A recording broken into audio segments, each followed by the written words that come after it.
Yo, what is up, folks? MTG here with a new take on like a Boros equipment toolbox. It's done pretty well over like the last few weeks or month in Pioneer Online, and yeah, taking it for a spin here in Pioneer Explorer, the MTG Arena equivalent. I've played a lot with the hammer deck. This does some hammer stuff, but also does some other stuff as well, and is a pretty sweet equipment deck. So let's get into it. Let's start with the hammer bits and pieces. So Sigarda's Aid, white enchantment. When you cast an aura or equipment spell, you can cast it as a splash, but when an equipment you control enters, you can attach it to target creature you control. That handy dandy gets around the 8 cost to equip Colossus Hammer, which is a 1 mana artifact equipment that gives +10/+10, and the creature loses flying. So 2 mana, give a creature +10/+10 is pretty powerful. You can kill your opponent very early in the game. With that being said, that is not all the deck does. We only have 2 Colossus Hammers here because we are playing a bit of a toolbox. We have 4 copies of Kellen the Fey-Blooded, primarily for Birthright Boon, a 1 white sorcery to search your library for an aura equipment card, reveal it, put it onto your hand, and shuffle. So we can tutor for the hammers and still kind of do the hammer combo stuff early on in the game, but we are going a little deeper into the equipment package than just that. Kellen by itself, though, 2 and a red for 2/2. Double strike. Other creature control gets some slow for each aura and equipment attached to Kellen. Is nice, but like a little slower down on that side. Is a massive, like, hey, you get to get the tutor effect, and you also get this awesome like creature to beat down with later on. Is really, really cool. One of the other kind of like recent additions to the deck is the Leyline Axe, 4 mana equipment, but if it's your opening hand, it has the Leyline rule and can start the game on the battlefield. A quick creature has +1/+1 and double strike and trample. With the quick cost of 3, this plus a hammer is +11/11 double strike trample, which is often enough to win the game. But is again like fits very, very nicely into some of the other equipment stuff we're doing. So, what other equipment are we playing? Shadow Spear. Trample lifelink lets us push through damage on the ground. +1/+1 can make your opponents lose stuff with hexproof. It's very late comes scouts down the format. Like every now and again it does come up, but hey, mostly you're tutoring this because you need something to gain life, or to break through like you got a big creature that you want to give trample. We have 1 copy of Chainsaw. This is a little bit of tech. 1 in a red. When it enters, deals 3 damage to 1 creature. So it's tutorable removal, and also like gets flash of Sigarda's Aid. It's like kind of cute. Whenever 1 or more creatures die, it gets a rev counter, and then the equipped creature gets +X/+O or X the number of rev counters. But mostly it's a tutorable removal spell that then like later on it has like get some counters and kill the damage. Alongside this, we have some more tutorable removal. Kellen, because it can also search for Birthright Boon because it can also search for auras, can grab Shelter by Ghosts, everyone's favorite new white removal spell. Enchant creature you control. When it enters, exile target non-land permanent opponent controls until it leaves the battlefield, but then the creature gets +1/+0, a lifelink, and importantly, Ward 2, getting some protection as well. So yeah, tutorable of Kellen, super, super awesome. We then have 1 copy of Swiftfoot Boots. This also gives protection, but also gives haste. So 2 mana equipment, 1 to equip, but hexproof and haste from here.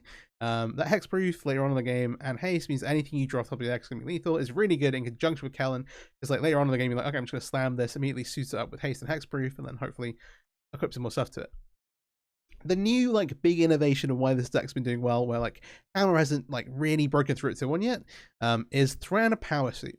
A 2 mana equipment. A quick creature gets +1/+1 for each aura and equipment attached to it, and has Ward 2. So there's another instance of Ward 2. You can stack these, and they do like it will trigger multiple times. They have to pay the Ward 2, and then they have to pay the other 2. They do trigger separately. Your opponent will have to pay 4 if you have both these equipped. But +1/+1 for each aura and equipment attached to it is pretty good. You can have a large number of like.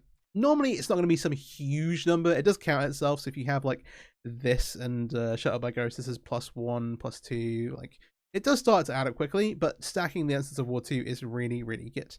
And what are we equipping? So actually, one last thing, and then we'll go through the rest of the creatures. We have some more removal here with 2 copies of Portable Hole. Like the aggro decks are just so prevalent. If you want to play the second best of 1, you can increase the copies to like more of these. We have some more in the sideboard because we'll be playing best of 3 today. But yeah, more removal. You can't tutor for this, but hey, it does count for some things. And then like, yeah, in addition to that, we've got the chainsaw and the shelter buys. We're hopefully pretty good versus aggro. Touchwood. So, the actual creatures. We've talked about Kellen already at the top, but starting at the bottom, we've got Fervent Champion. Red for a 1/1, first strike and haste. The most important text on this card. Equip abilities you activate the target Fervent Champion cost 3 less to activate. The most important interaction here is Leyline Axe, which comes into play for free and then equips for 3. So if you have Leyline Axe in your starting hand, you can put into play for free. Turn 1 Fervent Champion, equip it, all of a sudden you've got a 2/2 double strike, haste coming at you already, clocking your opponent pretty quickly. Nice. If you then get to go to your turn 2, Sheltered by Ghost this to like protect it, and then also like exile your opponent's turn 1 play while giving it lifelink, like the game is basically over. Is really, really powerful. As the other ability, which is like when it attacks another target attacking knight, you can draw explosive so till end of turn. Not a knight, not a knight, not a knight. So it can only really buff itself. If it happens, it happens, but it's like that equip abilities cost 3 less is so good. And like it's great with Leyline Axe, but it's also great being able to equip Power Suit for free. The chainsaw goes on for free, the boots goes on for free, the shadow spear goes on for free, and hammer goes on for 5, which you know overall isn't that bad if you don't have the Cigar Aid. So hey, is just super solid. And then on top of this we have 2 or 8 like really like nice creatures that protect themselves. We have the Danto Vanguard, 1 and a white for a 1/1. When it's attacking, it's +2 +0, but the important bit is that you pay 4 life to get indestructible. It does make it vulnerable to like -3, like minus removal, but it does have like protection from wrath effects, which is super nice. We then have Apostle of Purifying Light, 1 and a white for a 2/1 with protection from black, because a lot of the removal spells that get played in the format are black. It doesn't protect you against the red stuff, but that's kind of okay. Like Fatal Push is the primary like turn 1 removal spell you need to worry about, and then has the upside of being able to exile cards from graveyards, like nice incidental hate versus Greasefang and Phoenix from other decks like that. So 16 creatures total, the 4 Fervent Champions, the 4 Apostles, and the 4 Dancer Vanguards are like your primary beatdown creatures, and then later on in the game you've got Callens once you've like spent some time getting equipment to play with Birthright Boon. But the deck is super solid. The mana base is very straightforward. 16 red white lands, 1 Sekenzan, 1 Akanjo, 1 Cave. Just doing its thing. Like, hey, having 1 mana in the mana base doesn't hurt. Be easy to find if you get like if like the Cave or something else gets like the other end, just to keep you honest. And then we've got the mana base, because we will be playing best of 3 today. So 2 copies of Deafening Silence. This can affect you a little bit, because early game you want to play a couple of spells out, but if you have like 3 1-mana things in your hand, you can just play this on turn 2 instead of on turn 1. It will still be really good. But like Rule of Law for non-creature spells. 2 copies of Portable Hole, as mentioned, versus aggro decks. 2 copies of Rending Volley, Greasefang, Angels, Humans, Spirits. It's just really good in all those matchups. A Braid, bit of utility here. 2 copies of Fatal Blow, the Mirror Breaker. I really like boarding into these out of like the kind of like hammer combo style decks, because you have this combo to kind of draw and dig towards to. And then like post board versus like control decks, it's just like several bodies that they have to deal over 7 turns. If they're at the front half, they then still have to deal with the back half, and then gives you filtering as well. Rest in Peace as Graveyard Hate. And then lastly, 4 copies of Leyline Ascendancy, because getting edicted is not fun. Yeah. But these decks, or like Liliana decks, like mostly you're worried about like waste not type stuff where you're going to be forced to sacrifice creatures, but also this can come in against some combo decks that are trying to like target you with things. It's a bit of a catch-all. So with that being said, I'm going to hop into best of 3 ranked. If you're not already, please subscribe to the channel. I would super appreciate it. Help support me, help support the channel, helps me want to keep posting videos, all that stuff, all the algorithm stuff. Do like, share, all that, yeah. Helps me a ton. And let's get into matches. All right. First match with the equipment deck. See how things go. Is that point base of 3? We'll see how many games we get into the video. One downside of it is that we maybe don't get to showcase as many matchups, but hey, we're going to keep this. Cigar Aid, no hammer, but we have like creatures, we have equipment, we have removal, everything we want. Cacophony Scamp. If we get hammer combo back, I'm convinced that the algorithm is just broken. Like the matchmaking algorithm, if they go like turn 2 like Cigar Aid hammer kill us. Maybe we're playing against goblins. We could also be playing against like red heroic type stuff. Hard to say. But I was like, Cacophony Scamp. If you're not aware, there are like lots of different variations of the hammer deck. Or well, I would argue there's lots of different variations of the hammer deck. One of those is like goblin heavy, but you can also take advantage of the warrior stuff as well. To like get equipment down into play. I'm gonna... These are they just snipe off our creatures. Not fun. I think best course of action here is actually just to remove one of these now. And then if they only have 1 creature in play, like we have the Cigar Aid, we could wait on this. But if they untap and then have some kind of like infuriate effect in response to really blow us out, then it's a problem. Chainsaw can also start picking up counters, which 3 mana. What are we up to?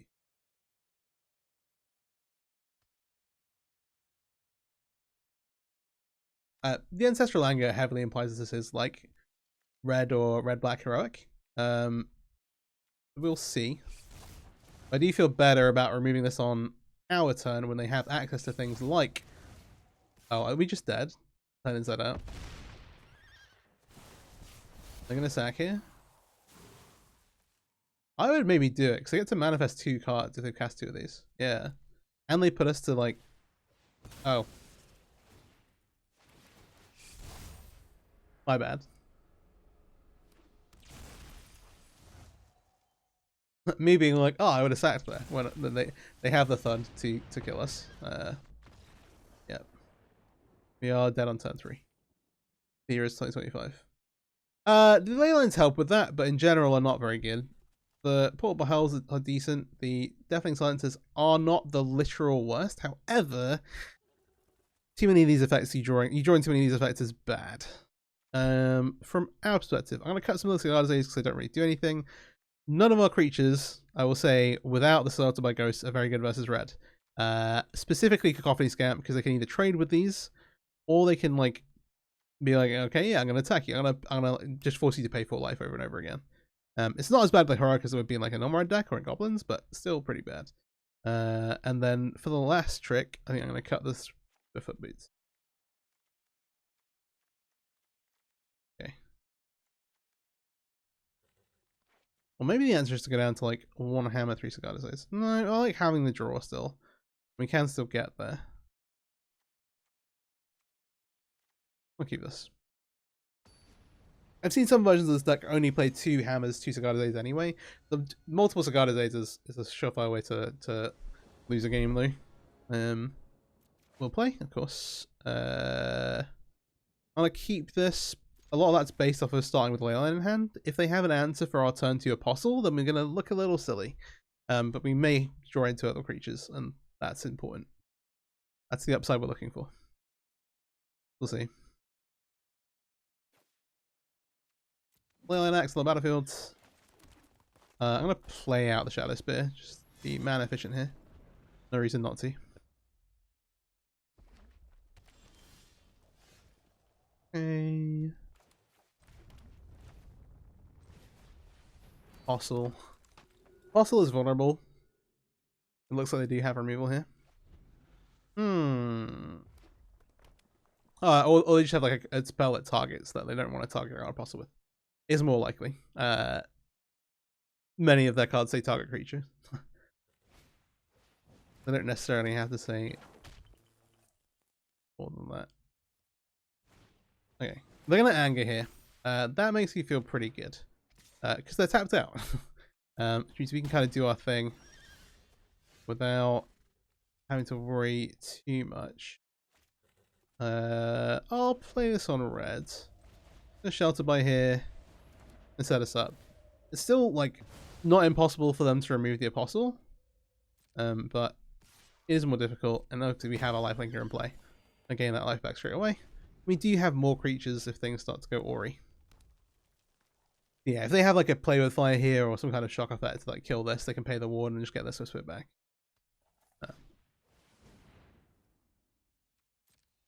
If we have to race Select Shot, it gets a little more awkward. What do they have? Ancestral Anger here. Yeah, like this is a lot of damage. The thing is from our side is that as long as we get to untap, we have like a giant lifelink double strike creature. Yeah, we'll put this on here. And it is not impossible that we die.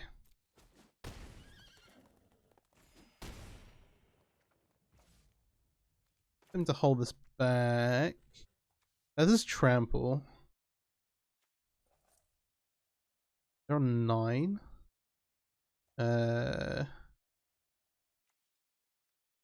Equip for 2. No, it's not legendary. Okay. I am going to play this out. We might need it. We're on 23, which sounds totally safe. However, this deck can do some pretty ridiculous things. Because they have Thud, which we saw last game, is that like fling effect, and like Cell Sword. it can be really, really dangerous. They can get out of nowhere. This card getting +2/+0 for each instant sorcery, it's... If they have Mountain, 3 instant sorceries, and a third effect, we're dead. Even after gaining all that life. So, yeah. They're probably looking at handing Mass right now. Like, can we kill them? Like, Titan Strength, Infuriate.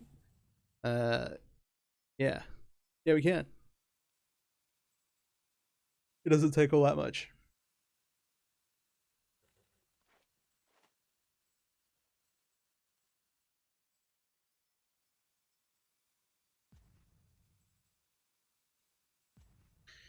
What do we have? What do we have?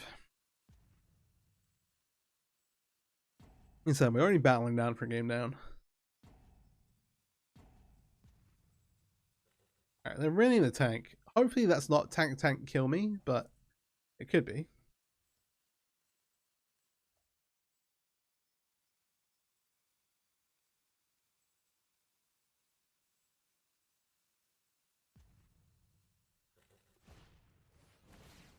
Okay, the answer is maybe we're dead. Exciting. Alright, Ancestral Anger. That's 6.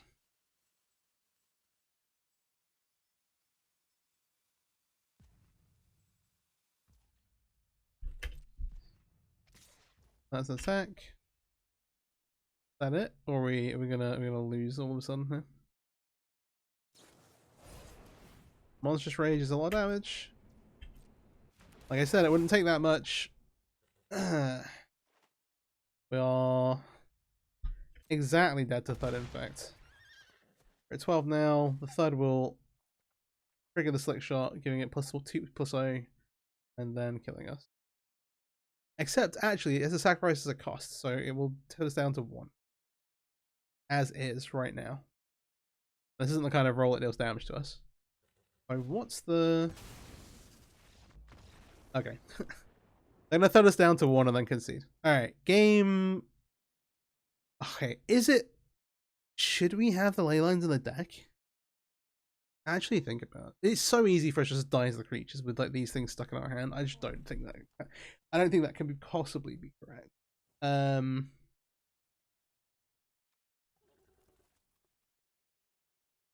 Okay. Also, seeing that, like, we definitely want to play the Deafening Silences. Stop all this nonsense. In that case, I think we're cutting the hammer combo just completely. We're going down on these, at which point I'm bringing in the Fables. I think this is what makes sense. There's just no way this could be right. I just don't think that Swiftfoot Boots is doing a lot. It's like a 2-mana do nothing equipment. We have a reasonable number of cards in the deck that don't do anything. We don't need to add more. Okay. Game 3. Opponent's on the play. Can we make it work? That's a 1-lander. Even with removal, it's not keepable. That's a 2-lander that is. I'll put the Vanguard on the bottom and hope they don't have an answer for our Fervent Champion. There it goes. That's a ley line. What can we do about that? Cast Deafening Silence. That's not true. Cast Fervent Champion.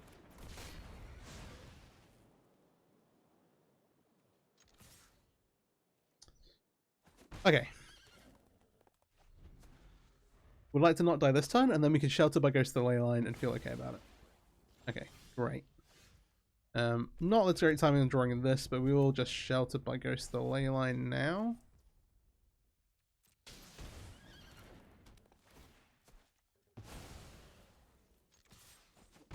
Okay. They're going to Slick Shot for free. Again, absolutely not out of danger, but we have, like, if we get to play the Deafening Silence and then get to play the Portable Hole, then we're going to be in for a decent time. Or should be.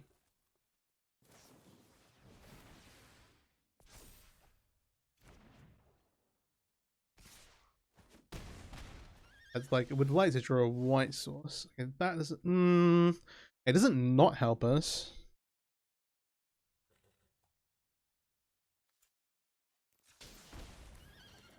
Portable Hole on the Slick Shot. Cast Shadow Spear. Go ahead and equip this to the Fervent Champion. Back up. Okay. So then Deafening Silence versus Swift Spear. Okay, the land. New Leyline is a mess. But we can kill the Swift Spear is the priority here.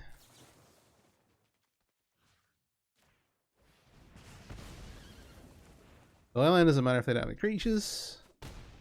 If they've sandbagged like Slick Shot plus spell, then we're in.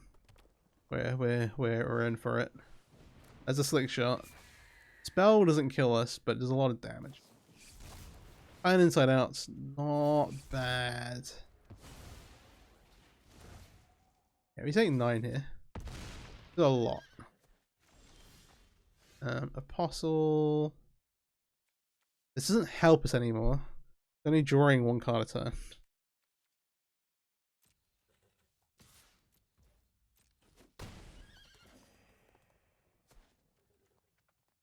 Yeah, they can draw spells though. Yeah, I think they have a bunch of cards that draw them cards. I think this is definitely worth doing. We just need to remember it in a moment. Yes, like here for example, they get to anger. They draw the cards, but they can't play them all now.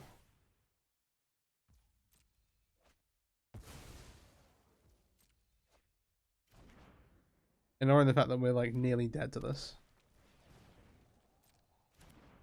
Oh, the scamp is such a problem.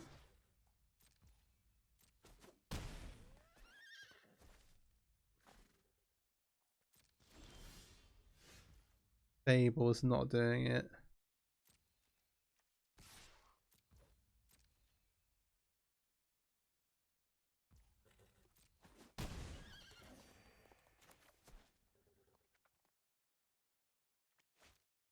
One, two, three, 9. Like, we block the Coffee Scamp, but it's worth for the... Yeah. But it's worth. Right, what we got? What we draw into? They're tanking, which does not make me feel good about it. No matter what, we block the Coffee Scamp, right?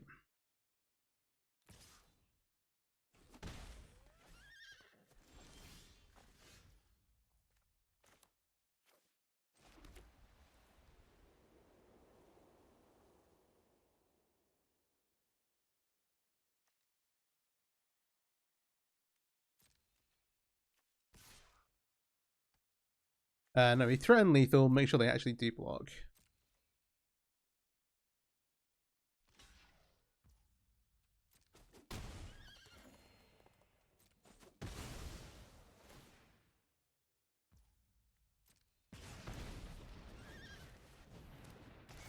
Alright.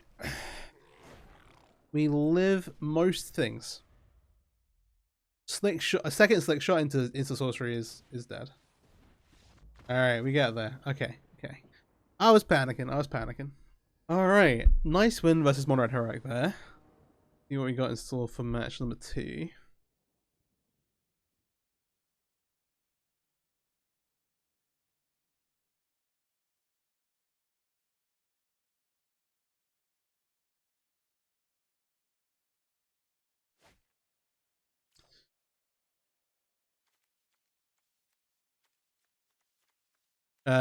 This hand isn't doing tons. We have like Hammer plus like Vanguard stuff here.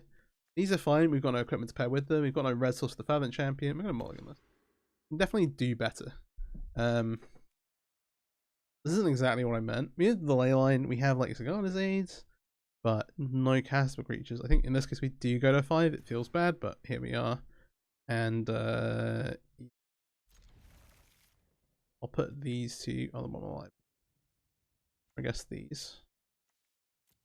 This is not great, obviously, but lands and spells. Well,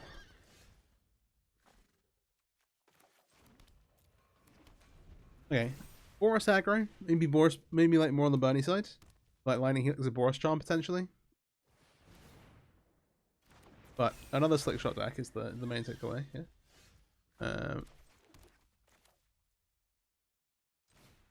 Play Apostle out. We need a creature in order to be able to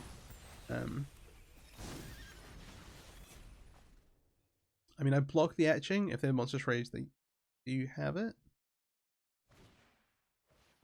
Yeah, you see Bolt Waves. Yeah, it definitely seems like at least Boros Charm, maybe not Helix. Ooh, light up. We hit. Oh, interesting. We got Challenger's. I will take the block with the 2/2 what we can. Is Apostle here, and then ideally, oh, we're so low on life. Ideally here we get to go and fetch.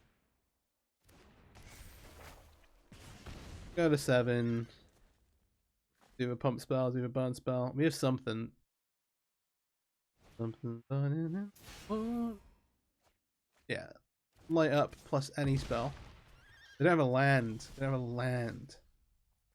Okay. We're still so very dead, but we have one saving grace.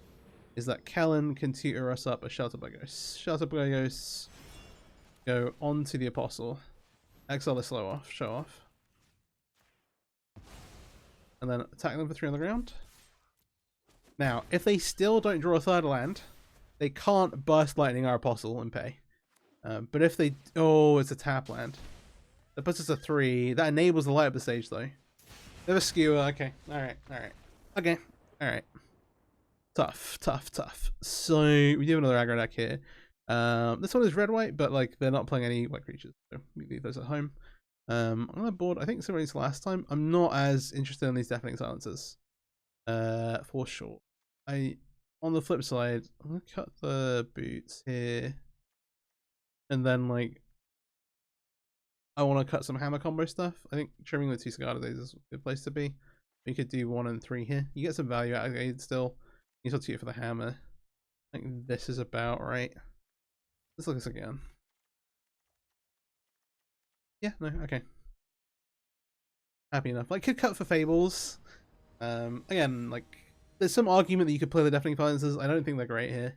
Your opponent can happily just kind of 1/4 burn you out, unless like they're not the like just storm. I'm gonna keep this. This is relying heavily on the Fervent Champion living. Maybe a little too heavily. But we have like early removal. We have lands. We have some things in our favor. I'm happy about.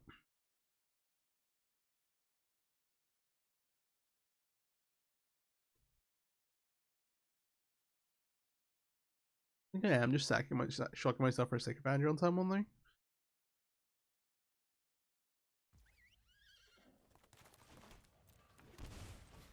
Yeah, it feels a little weird. They have a lot of burn in their deck, but then also because they're playing Skewer the Critics with what appears to be like full light of the stage. They're trimming somewhere. I feel like they're trimming some early, maybe targeted burn spells. Yeah, okay. They're not gonna get immediately shot down here. I'm just gonna around, I think here. Usually got protection. Part of the reason for that is that ideally we get to portable hole like a 6 shot off of this, depending on what they play here. But also just protect the Fervent Champion while we have it and get our own clock going. Bot wave, ouch. Light up. I think this board, the Boros burn deck is really, really good. If you're interested, again, if you're interested in that, I do have a video out with it. Place a Kenzin. Let's get lifelink going here.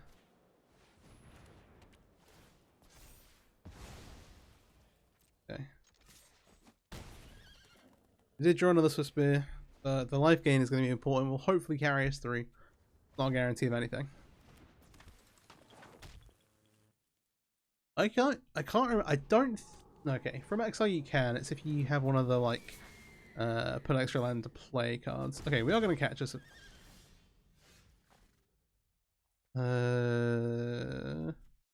This is interesting. We definitely want to do this. And we want to cast the power shoot. Yeah, I think we just cast it all. And been off the Ganjo doing stuff. This situation, we have a second power suit, but this one definitely wants to go on the one with all the stuff on it, because then both of them get bigger. Attack here. They'll target each other, get a little bit more life. They go to 2, we go to 22, and that'll be our turn. Okay, game number 3. Just thinking about it again, I'm like, Fable, like, yeah.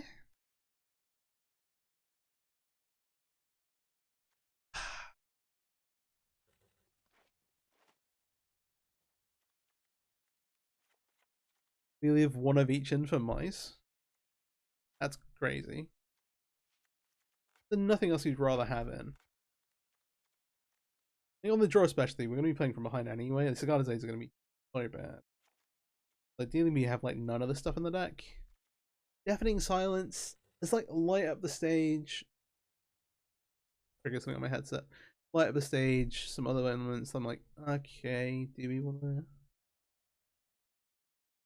Like, Bolt Wave's like each opponent. We don't get to leyline that.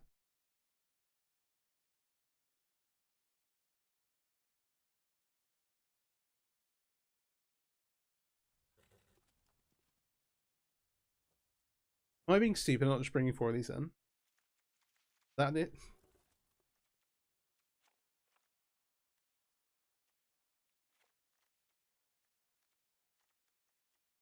I just boarded something. No, okay. Okay, I'm gonna board these Leylines of Sanctity in. I'm gonna take these Fables back out.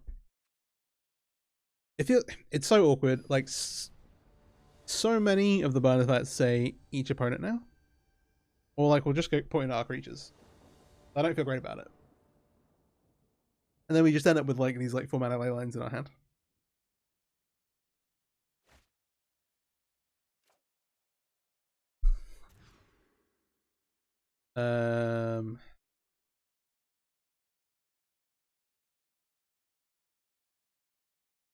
Need a creature. I don't want to go to 5.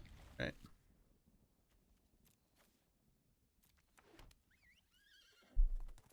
Let's see. The Leyline might be really good versus their hand. It might be really bad.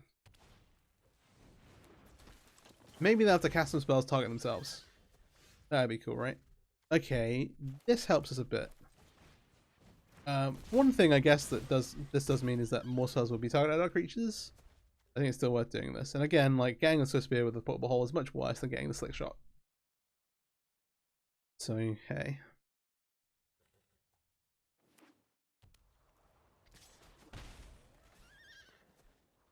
Oh right, yeah, I can't. Aha. Focus on you.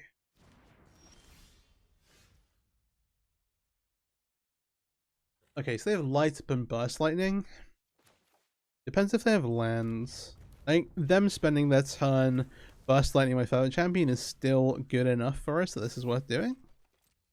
They have to pay the ward cost here. So let's see. They have to spend their entire turn doing that, which means that they're also wasting the light up the stage. They can go like Burst Lightning. No, they can't Burst Lightning us. So that's about it.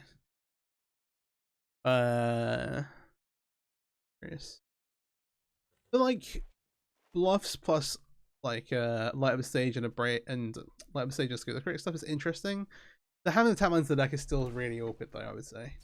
They're gonna shock. They're gonna smash. Ooh, I forgot. That card was in Pioneer Masters. Damn. We do take the damage. Now they have a choice. If I were them, I would burn the favorite champion. They might burn us, or they might light the stage. Yeah, there you go. We're gonna go to 12 here. We have at least a way to kill a creature. Maybe we left the Swift Spear in play for too long. Maybe this, like, I didn't expect the smash. The smash is really good. Turns out. Yeah. 4 cards on hand. I mean, we mulligans in like a pretty awkward way. I think there was a shot of us keeping our... yeah, our 7 card hand was double leyline 5 lands. I was not getting capped. But yeah, we'll see.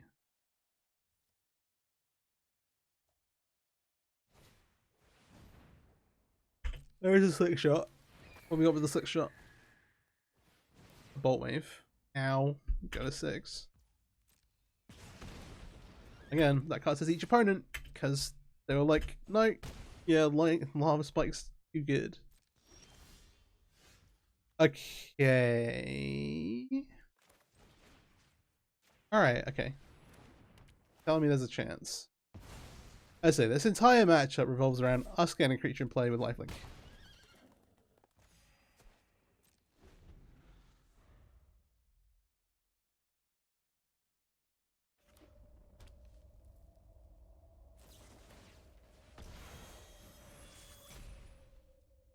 So this is awkward. I'm gonna pay the 4 life.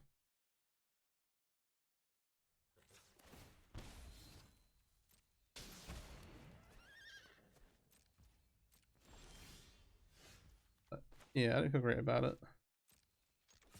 I mean, I should feel great about it. They spent their entire turn to do nothing. But they kind of have to. We didn't bring the fables in. So I'll play this out. Light up. Skewer. Ruins.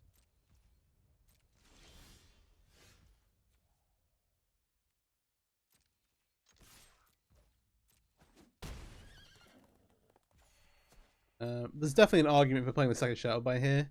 We're at 14, we can pay to this. The big actual argument for doing it this way would be that it would be a 2-turn clock. We should probably have cast this. Oh, okay. This I wasn't prepared for. Smash, light up. So we're on 11. They have a 2-3. Helix. Doesn't have a good target. They're gonna Helix a Swift Spear for a point of power.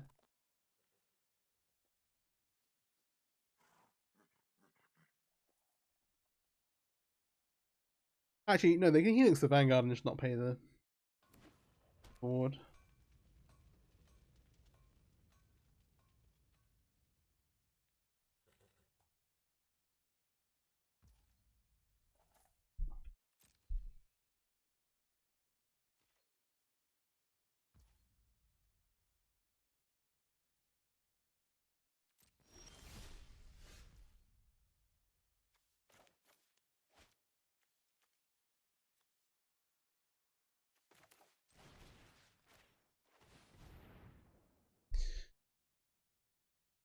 We shelter by the extra one, get rid of the Swift Spear, and go. Yeah, I guess Smash does not deal with shelter by. One thing like Wear Tear would excel a bit more.